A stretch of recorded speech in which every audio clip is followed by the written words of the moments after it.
Baik, assalamualaikum warahmatullahi wabarakatuh. Jadi ini kita membahas terkait uji hipotesis, uji T ya. Nah, di mana uji T itu ada uji paired sampel t-test dan uji independent sampel t-test. Kita bahas satu-satu. Yang pertama uji paired sampel t-test. Nah, uji paired sampel t-test ini untuk mengetahui apakah ada perbedaan dari rata-rata dua sampel yang saling berpasangan ya. Jadi saling berpasangan. Dengan kriterianya, apabila nilai signifikannya kurang dari 0,05 maka H0 ditolak, dan kalau lebih dari 0,05 maka H0 diterima. Kita langsung ke contoh kasusnya. Jadi ini contoh kasusnya, seorang peneliti ingin mengetahui apakah ada pengaruh strategi pembelajaran X pada pembelajaran IPS dengan memberikan dua kali tes, yaitu ada pretest sama posttest. Nah, ini rumusan hipotesisnya. H0, tidak ada perbedaan rata-rata hasil pretest dengan posttest, yang artinya tidak ada pengaruh strategi pembelajaran X dalam meningkatkan hasil belajar. Sedangkan H-nya ada perbedaan rata-rata hasil belajar pretest dan posttest, yang artinya ada pengaruh strategi pembelajaran X dalam meningkatkan hasil belajar IPS. Nah, kita langsung menggunakan SPSS-nya. Jadi masuk ke variable view. Karena kita pakai dua data, sebentar ya. Oke. Nah, kita karena pakai dua data, yaitu data pretest sama posttest. Di sini di variable view-nya ditulis pretest, kemudian posttest.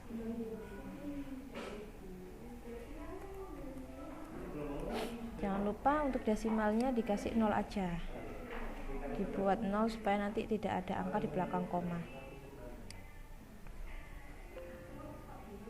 Ini 0. Oke. Nah, kalau sudah didefinisikan di dalam variable view, langsung seperti biasa masuk ke data view. Kemudian di sini masukkan nilainya, nilai pretest siswanya. Misalkan di sini saya ada 5 siswa, pretestnya 50, 40, 75 dan 50. Oke, 4 siswa aja ya, cukup ya. Posttestnya kita buat 80, 70 misalnya, 85 dan 55. Ketika data sudah dimasukkan, langsung kita klik analyze, kemudian compare mean, kemudian paired sample t-test, karena kita melakukan uji paired sample t-test. Nah, maka akan muncul kotak paired sample t-test. Kemudian masukkan pretest ini ke kotak variabel 1, kemudian posttest ke kotak variabel 2. Nah, nih. Setelah itu kalian klik OK. Maka akan muncul hasil uji hipotesisnya.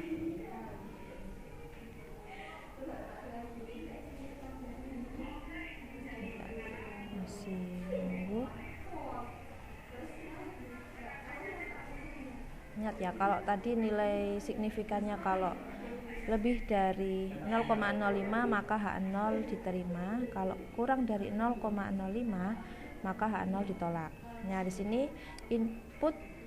outputnya dari uji paired sample t-test ini kita lihat bahwa nilai signifikannya 0,065. Nah, besar mana 0,065 dengan 0,05? Maka besar 0,065, sehingga dapat dikatakan bahwa H0 diterima dan HA ditolak. Sehingga dapat disimpulkan, nah kita lihat dulu hipotesisnya. Kan H0 diterima ya. H0 diterima berarti ini yang diterima. Berarti dapat disimpulkan tidak ada perbedaan rata-rata hasil belajar pretest dengan posttest, yang artinya tidak ada pengaruh strategi belajar X dalam meningkatkan hasil pembelajaran IPS. Ini karena H0-nya yang diterima. Seperti itu. Oke, kita lanjut ke uji independent sample t-test.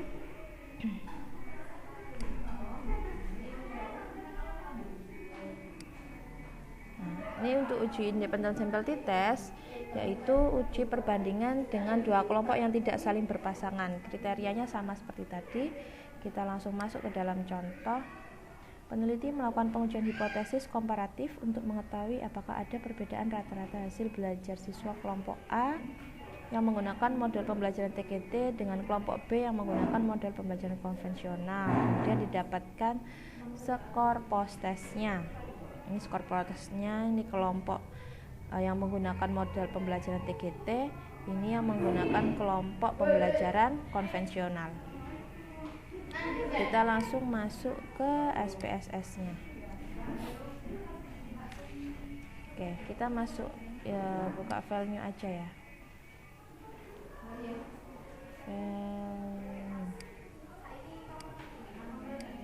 Data. Oke, karena tadi kita ada dua kelompok, jadi untuk mendefinisikan di variabel view-nya, name-nya kita tuliskan hasil dan kelompok.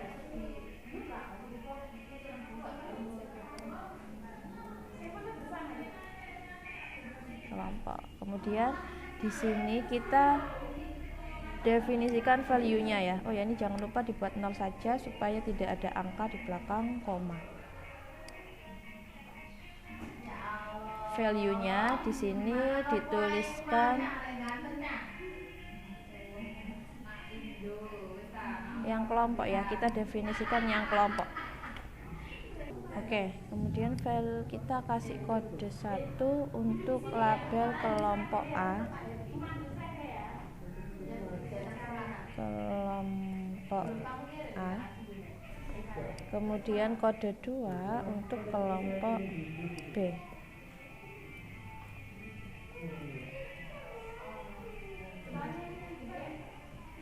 Kemudian klik OK. Setelah itu kita masuk ke data view.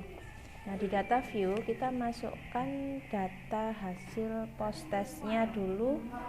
Yang di kelompok A itu berarti data post test siswa yang menggunakan model TGT. Jadi misalkan di sini 86, kemudian 80, kemudian 93, kemudian 91 dan 85. Ini karena kelompok A tadi kodenya 1, berarti kita tulis 1 semua.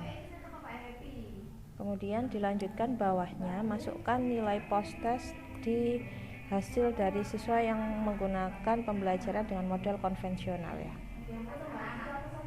80, 73, 76, 90, 98.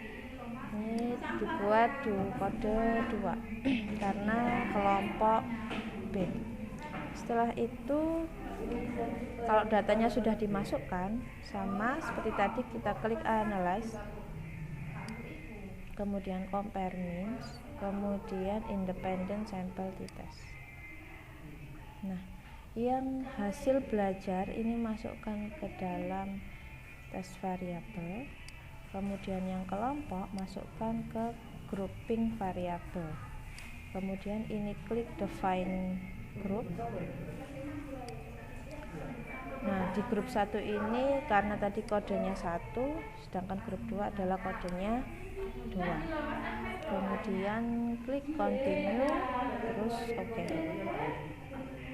Nah, ini akan keluar hasil outputnya dari tes uji independent sample t-test. Nah, ini ya, uji independent sample t-test. Kita lihat yang nilai signifikannya. Di sini didapat bahwa nilai signifikannya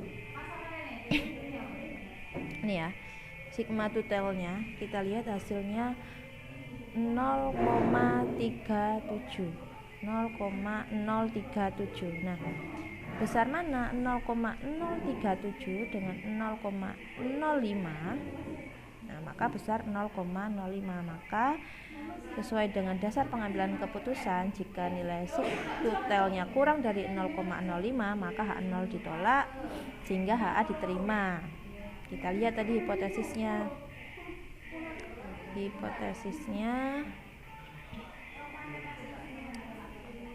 Ini ya, bahwa ada perbedaan nilai signifikan antara rata-rata hasil belajar kelompok A dan kelompok B.